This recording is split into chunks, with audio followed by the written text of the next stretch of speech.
So we're just going to get right into it. So if you don't know, Mr. Andrew Tate has been banned from Instagram and Facebook. And I don't really have much to say about this. I personally don't have anything against Andrew Tate. But, whenever he comes across my platform on Instagram or TikTok, for the most part, 8 out of the 10 of the time, he usually is saying something that holds some form of relevancy to me personally. When it concerns masculinity or when it concerns how a man is supposed to conduct himself and carry himself. In general, in most cases, some of the things that he say are relevant and they hold weight, even when you don't want to hear it. Now, there are some other stuff that he says in terms of how a man is supposed to carry himself in a relationship, how a man is supposed to treat a woman and getting women and marriage and all this other type of stuff. I ain't saying I gotta agree with everything. So this isn't some video to be like, I'm behind Andrew Tate, right? This isn't a video for me to say like I'm team Andrew Tate or that I take up for him or whatever the case may be.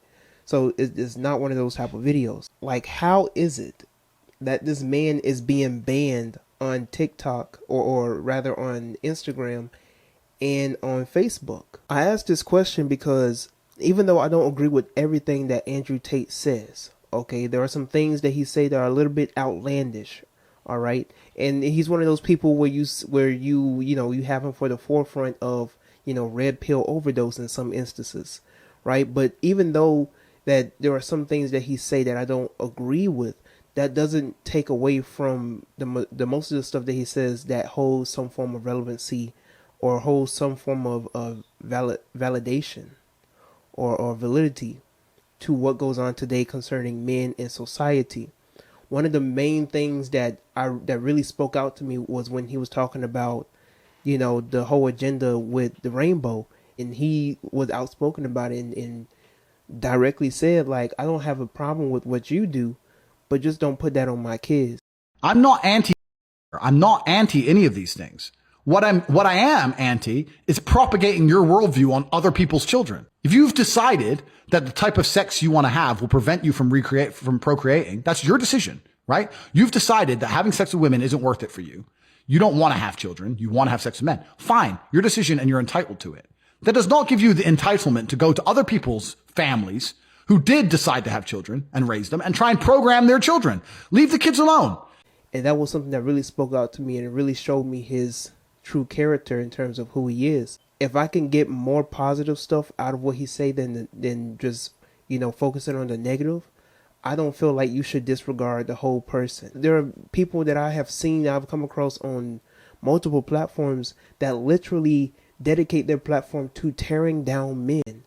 And yet they're still here. I can't even use, the time that I have on Instagram to show you how many women there are on Instagram, on Twitter, on TikTok, and so on and so forth, that literally use their platform and their voice in their platform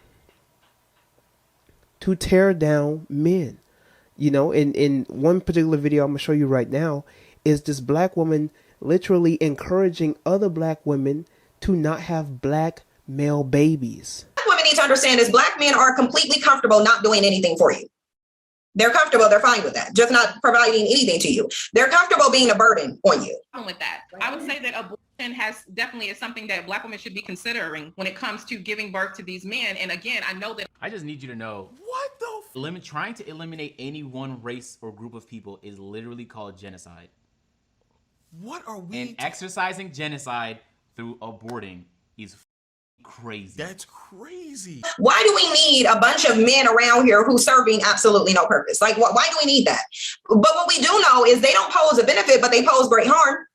Mm-mm. They pose a great harm to you, unfortunately, because they don't value you. You can't even go into a store and buy wine without one of them trying to eat your eye out of your socket because you don't want them to.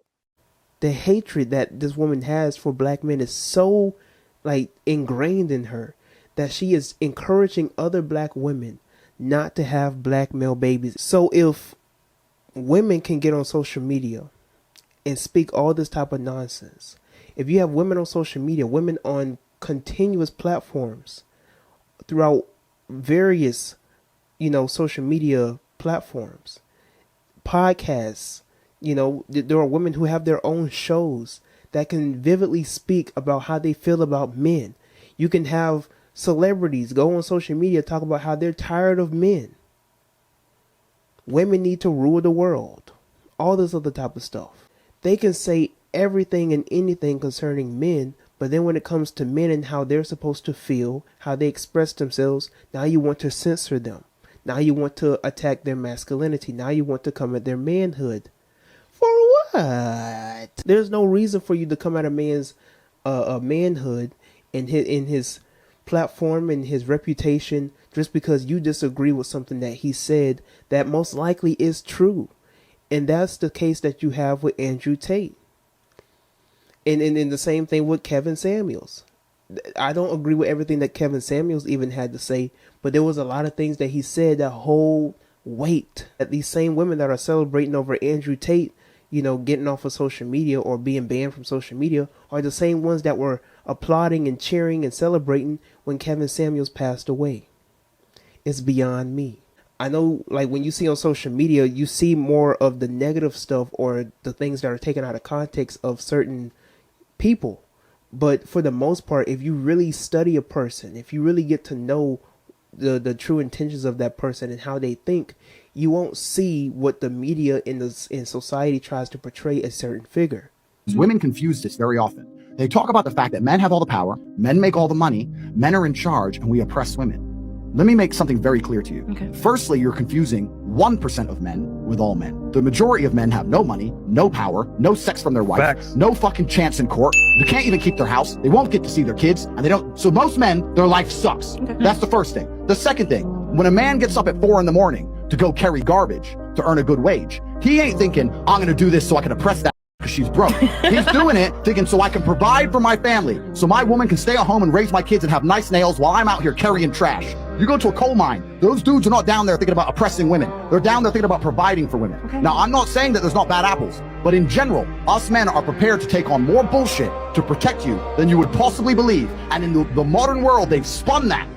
Feminism spun that. Men make all the money. You women need more money because men make the money and men are in charge and men have the good jobs. Men are out here giving up their life. So let's have a conversation about this in the comment section, but let me know how you personally feel about this person concerning the whole matters at hand. Make sure you like the video, subscribe to my YouTube channel, and share this video with other people, all right? And like the video because it helps out with the algorithm and gets this video out to even more people. So make sure you like the video. Until next time, I'm Tyrone, and I am out.